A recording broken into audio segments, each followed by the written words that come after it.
So I was watching some videos on spiritual vampirism because I just kind of find anything to do with the occult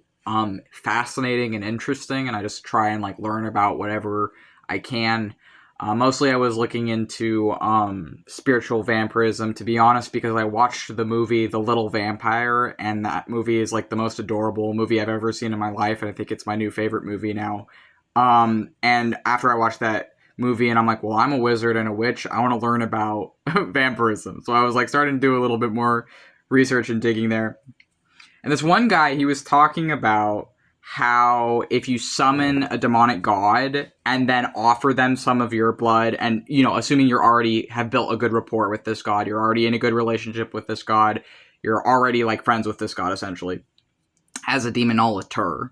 So, assuming you already have gotten to that point with the demon where you're on really good terms with this demonic god, his advice was give a little bit of your blood to that god as an offering, and then using like wine or something, ask them to drop a little bit of their blood in the wine and then drink it so that you both drink in each other's blood, and that in doing that you're absorbing the energy or power of that demon and making yourself a demon human hybrid, and that is how you can become essentially a sort of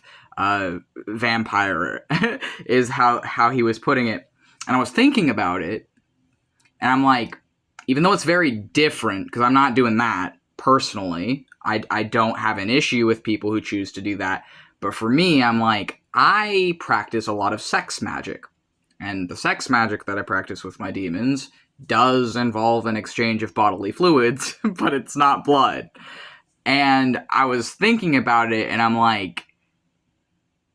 if I do sex magic with my demons, and I do feel like that's turned me into a demon-human hybrid from the sex magic that I've performed over time,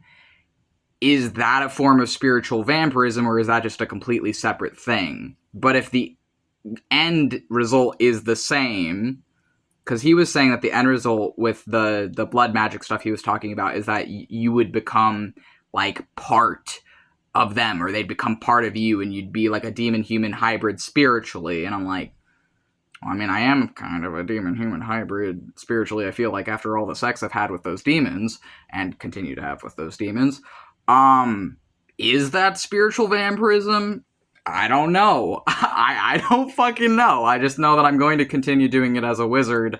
and then I'm going to continue to research whatever I can find on these various different topics.